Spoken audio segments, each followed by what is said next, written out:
Hello aspirants, myself Kirtana Busa. I have appeared for interview in 2018. We at Narayana IAS Academy have come up with mains module to facilitate your answer writing.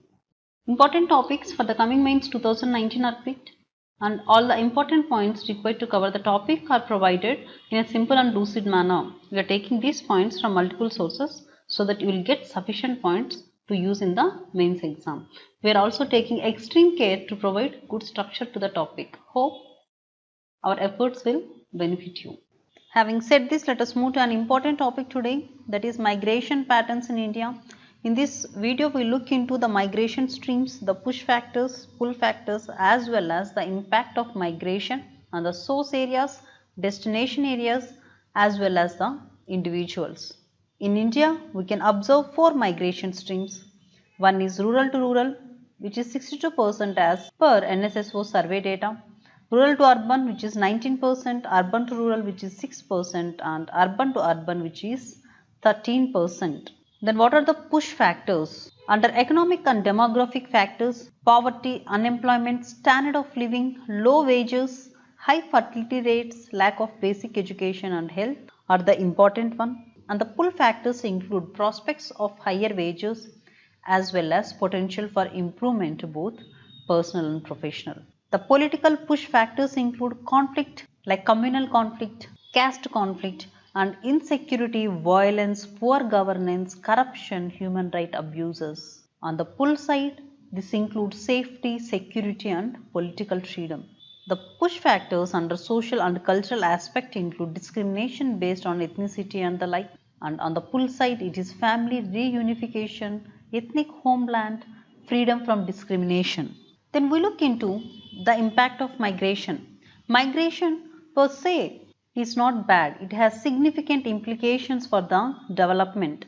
It affects social, economic and political life both in the sending and receiving areas. So we can say that migration affects both positively and negatively on sending areas, receiving areas, that is source areas, destination areas, as well as migrants and their families. We look into what are the implications on migrants and their families. If the migrants employed in organized sector, then there is no problem because this gives them a rewarding experience. For example, if a person whose family has agriculture background has moved to Bangalore to do a software job, then it has a rewarding experience because they'll get improved wages, there will be social and economic mobility, better standard of living for the family, and it will have overall positive impact on future generations. So people, that is the migrants who are employed in organized sector, will often have rewarding experience. However, the seasonal migrants dominate the low paying, hazardous and informal market jobs in key sectors such as construction, hotel, textile, manufacturing, transportation and domestic work often face the vulnerabilities. So we look into what are the vulnerabilities of migrant workforce who are engaged in unorganized sector.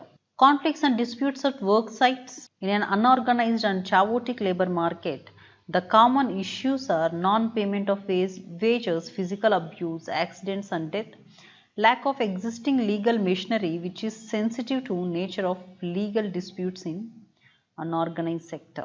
The other thing is poor access to health services. They are poorly paid and their jobs are hazardous, unaffordable private healthcare services and inaccessible public health sector results in very poor occupational health. And one more important vulnerability the people engaged in unorganized sector is they cannot be a part of trade unions, and as a result they have no voice to demand their rights. It means they lack the collective bargaining. And these migrant workforce are often ignored by the political class as they don't count as votes. And the social problems include, and the basic problem of establishing identity result in loss of access to entitlements and social services. This means because of unable to establish the identity, they cannot access subsidized food, fuel, health services and education. And since they are identified as outsiders, this perpetuates economic and political exclusion in the societies they have migrated. Then we look into what is the social impact. Migration can be a rewarding experience in some cases, but it might come at emotional cost. One thing is fragmentation of social networks. Second impact is the psychosocial stress the migrants face, and absence of parents has been found to be associated with involvement of children with violence and conflict of law. So the children to get impacted because if the parents move to other places leaving them behind with the elderly people, it is said that most of the children are involved with violence and conflict of law. And the women, adolescents who are promised with legitimate work are forced into prostitution, trafficking, leading to lifelong trauma. And since it is mostly the males who move to the destination areas, this has resulted in material and mental insecurities for elderly female children who are left behind. This is the social impact of migration. Till now we have looked into what is the impact of migration on individuals and their families. Now we look into what is the impact on source areas. It will push up the acceptable level of wages in the source areas because cheap labor is no longer available in the source areas. So since there is a demand and supply mismatch, this will push the acceptable level of wages. It will also change the degree of present worker and employer relations. It balances the employment structure for that year, and reduction of internal dependencies may eliminate the causes of debt. It will accelerate the labor mobility and reduces unemployment in the source areas. It also helps in alleviation of poverty in their native areas, at least in short term. Gaining of new ideas from return migrants and mitigating brain drain, reduction in pressure on land. These are all the positive impacts since the source areas receive the remittances as well as we can say brain gain because of the knowledge they have gained in the destination areas. So what are the negative impacts? It creates the imbalance of gender in population structures. If the positive impact is creating a balance in the occupational structure, the negative impact is imbalance of gender in population structure. High burden on females to take up the entire family responsibility, both in and out. That is, she has to manage the family responsibilities inside the house, and she also has to take out the responsibilities outside the house since no male member is available. And high burden on loneliness and psychological stress faced by the family members who are left behind. Women will become more vulnerable to abuse. Brain drain in the source areas since these people have migrated. Migration from rural areas affects the existing production links. And one more finding from the survey is that since the people are moving from their native places to other places, the cost of agriculture input has increased because the people who are left behind are demanding huge daily wage labors. So this is also a negative impact. Now we look into the impact on destination areas. Economists suggest that welfare advantage of immigration for the destination area is widespread since it increases the supply of labor, which increases production. So finally it will increase the overall GDP. Migrant force fills the positions which citizens might regard derogatory. They reduce the labor cost, and migrants help the economy making a net physical contribution. Then what are the negative implications?